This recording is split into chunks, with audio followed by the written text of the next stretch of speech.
High, listening এর একটা information already দিয়ে আমরা লিসনিং এর ইন্ট্রোডাকশন শুরু করে দিয়েছি। আজকে আমরা যেটা করব সেটা হচ্ছে আইএলটিএস লিসনিং এর জন্য আমরা প্রস্তুতি পর্বটা শুরু করে দিব। প্রস্তুতি পর্বে প্রথমেই জেনে নিব লিসনিং এর পার্টে আসলে কি কি থাকে, কি কি ভাবে আমাদের পরীক্ষা দিতে হয়, কোন কোন পরীক্ষা আসে, আর আমাদেরকে কিভাবে কনসেন্ট্রেট করতে হবে, কিভাবে পরীক্ষাটা ট্যাকেল করতে হবে, এই ছোট খুঁটিনাটি জিনিসগুলো নিয়ে আজকে আলোচনা করব। প্রথম যে জিনিসটা আমি বলে নিব আপনাদেরকে সেটা হচ্ছে লিসনিং পার্টটা আমাদের ছোট হয়ে গেছে। আগে 1 ঘন্টা ছিল, এখন 30 মিনিট হয়ে গেছে, যেটা আমি পূর্বের ভিডিওতে অলরেডি বলে দিয়েছি। এখন আমরা জানবো, যদিও আমাদের সময় কমে আসছে, কিন্তু প্রশ্ন 40টাই থাকবে, 4টা সেকশনে থাকবে, এবং প্রত্যেকটা সেকশনে কি কি হবে এটা আমি জেনে দিই। সেকশন 1 এ যেটা থাকবে সেটা হচ্ছে নর্মাল কনভারসেশন, রেগুলার কনভারসেশন। যেরকম আপনি রেস্টুরেন্টে গেলে কিভাবে কনভারসেশন করতে হবে, টিকিট বুকিং করতে হলে কিভাবে কনভারসেশন করতে হবে, হোটেল বুকিং করতে হলে কিভাবে কনভারসেশন করতে হবে, অথবা আপনি কারো কাছ থেকে কোনো ইনফরমেশন নিতে যাচ্ছেন, টাইমিং জানতে যাচ্ছেন সেই ধরনের, বা মিউজিয়ামে যেতে যাচ্ছেন সেই ইনফরমেশনের টাইমিং এর কনভারসেশনটা আসবে হচ্ছে পার্ট 1 এ। পার্ট 2 তে যেটা হবে সেটা হচ্ছে একটা দিক নির্দেশনা বিষয়ক হবে। হয়তো একটা ম্যাপ দেয়া থাকবে, সেই ম্যাপটাকে আপনার ফলো করতে হবে, অথবা কোনো টিচার কোনো একটা গ্রুপকে নিয়ে কোথাও গিয়েছে, আপনাকে ফলো করে ম্যাপ অনুযায়ী সেখানে যেতে হবে, পৌঁছাতে হবে। এটাকে আমরা ডিরেক্টিভ কোশ্চেন বলে থাকি।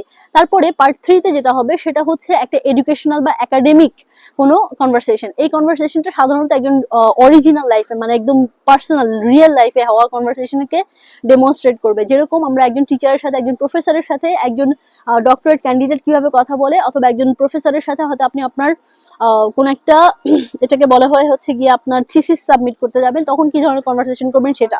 আবার কখনো কখনো এরকম হয় যে আপনি হয়তো হচ্ছে একটা ফ্রেন্ড আরেকটা ফ্রেন্ডের সাথে কথা বলছেন আপনাদের সাবজেক্ট চেঞ্জ নিয়ে, বা কোর্স চেঞ্জ নিয়ে, বা কোর্সে কি কি ম্যাটেরিয়াল থাকবে, মডিউল নিয়ে কথা বলছেন, কোনো টিচারের সাথে কোনো মডিউল চেঞ্জিং নিয়ে কথা বলছেন, সেই ধরনের কোনো কনভারসেশন, যেটা বেশিরভাগই হচ্ছে একাডেমিয়াকে বেস করে কনভারসেশনটা হবে।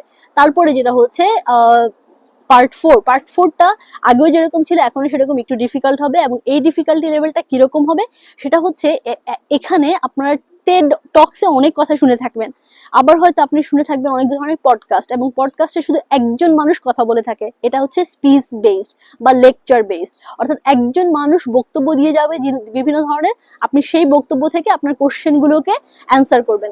আমরা কি কি ধরনের কোশ্চেন হয় সেটা কোশ্চেন প্যাটার্ন পর্বে আমি বলে দিব। তারপরে প্রশ্নগুলো কিভাবে অ্যান্সার করতে হবে সেটা আরেকটা পর্বে আমি বলে দিব। বাট আজকে আমি একটা কথা বলে দিই, সেটা হচ্ছে লিসনিং আমি কিভাবে ইমপ্রুভ করতে পারি। লিসনিং পরীক্ষা দেওয়ার জন্য, শুধু লিসনিং পরীক্ষা দেওয়ার জন্য না, দেশের বাইরে যান, আপনি পৃথিবীর যে কোনো মানুষের সাথে কথা বলতে যান, আপনাকে লিসনিং পার্টটাকে অবশ্যই উন্নত হতে হবে। এটা তখন তো আর আপনি অডিওতে শুনবেন না, তখন আপনি ফেস টু ফেস মানুষের সাথে কনভারসেশন করবেন। যখন আপনি কনভারসেশন করতে যাবেন, আমরা সাধারণত ইংলিশে যদি কনভারসেশন করতে যাই, আমরা দেখি কোন ধরনের অ্যাকসেন্ট গুলো সবচেয়ে বেশি পরিমাণে আমাদের কাছে আসে। প্রথম হচ্ছে ব্রিটিশ অ্যাকসেন্ট, যেটা হচ্ছে আসলে ইংলিশের আমরা বলি মাদার অফ ল্যাঙ্গুয়েজ, মানে mother of every English language কোথা থেকে আসে? ব্রিটিশ ইংলিশ থেকে আসে। তারপর আসে আমেরিকান, তারপর হচ্ছে অস্ট্রেলিয়ান, দেন সাউথ আফ্রিকান, নিউজিল্যান্ড, দেন আরো অনেক ধরনের, যেমন ইন্ডিয়ান ইংলিশের অ্যাকসেন্টও আছে। সো এই যে সবগুলো অ্যাকসেন্ট বুঝে আপনাকে পরীক্ষা দেওয়া, আমরা সাধারণত এটা বলে থাকি যখন ব্রিটিশ কাউন্সিল এক্সাম হয় বেশিরভাগ প্রশ্ন হয় আইদার আমেরিকান অ্যাকসেন্টে অথবা হচ্ছে ব্রিটিশ অ্যাকসেন্টে। আবার যদি আইডিপি তে কোনো কোশ্চেন হয়, বা আইডিপি তে যদি আপনি রেজিস্ট্রেশন করেন, সেখানে যে প্রশ্নগুলো করা হয় সেই প্রশ্নগুলো সাধারণত অস্ট্রেলিয়া অথবা হচ্ছে নিউজিল্যান্ডের ইংলিশকে বেস করে করা হয়। আবার অনেক অনেক ধরনের প্রশ্ন, যেমন পিয়ারসন, পিটিএ, ওখানে যখন লিসেনিং করা হয় তখন সেটা হয় কিরকম, হয়তো কোনো একজন জার্মান অথবা কোনো একজন স্প্যানিশ পার্সন হু অনেক বছর ধরে যারা হচ্ছে আমেরিকাতে বা কানাডাতে থাকে, তাদের কোনো একটা কনভারসেশন হয়, তাদের অ্যাকসেন্ট গুলো অনেক স্ট্রং থাকে এবং একটু ভিন্ন হয়।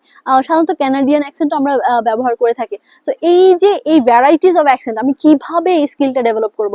প্রথমে আমি একবার টেড টক্স এর কথা বলে দিয়েছি। টেড টক্সে আপনি যখন কথা শুনবেন, অথবা 6 মিনিট ইংলিশে আপনি যখন আপনার লেকচার গুলো শুনবেন, ভিন্ন ভিন্ন পডকাস্ট আছে, যেমন অ্যামাজনের পডকাস্ট আছে, তারপর হচ্ছে অ্যাপেলের পডকাস্ট আছে, তারপরে আপনি যদি ন্যাশনাল জিওগ্রাফির পডকাস্ট শুনেন, হিস্ট্রি চ্যানেলের পডকাস্ট শুনেন, তারপর হচ্ছে আরো অনেক সায়েন্স ডাইরেক্টের পডকাস্ট শুনেন, অথবা যে কোনো পছন্দের কোনো একটা সেলিব্রিটি যাদের পডকাস্ট আছে তাদের পডকাস্ট গুলো শুনে থাকেন, আপনার খুবই ভালো লাগবে, এবং ওগুলো শুনে আপনি খুব সহজে আপনার লিসনিং স্কিল ডেভেলপ করতে পারবেন।